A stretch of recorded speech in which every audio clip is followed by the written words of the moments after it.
importance of play and education, and we think it's really important just because all these schools are cutting like recess and playtime for like math and science and more educational time, but play really has a lot of benefits, and research like constantly proves that, so we find it important that you know the facts so you can incorporate it to be a successful teacher. Okay, so Erikson's theory is first, and Erikson is considered to be one of the most influential psychoanalysis and key figures in the study of children and development. So his theory is life is a series of psychosocial stages through which each person passes each stage drawing from the previous one. So it goes along with the phrase identity crisis, and will you go to the chart?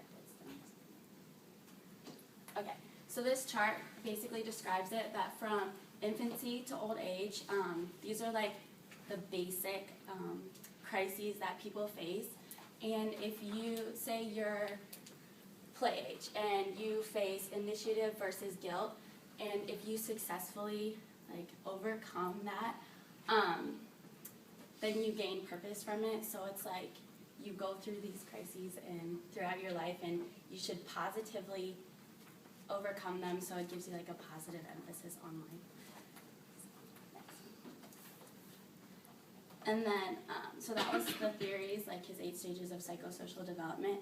So he differed from other developmental psychologists in some fundamental ways. And in these three, these are the 3 most important ways. The drive for identity and meaning occurs in a social context. Development and learning occurs throughout the lifespan, and developmental struggles that occur during one's life can be overcome later.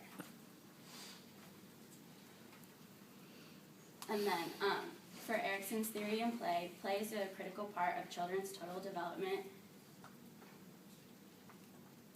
So, autonomy and initiative are developed mainly through social and imaginative play. That's why play is so important, because it helps children like develop real-world abilities and be able to grow from that.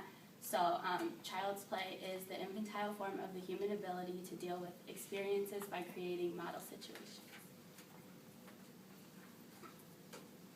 Okay, so what is play? Some common definitions of play are that it's relatively free of rules except when imposed by children. It's controlled and dominated by children, focuses on activity, requires interaction and involvement, and play is universal to childhood experiences because it is intrinsically motivating and naturally satisfying.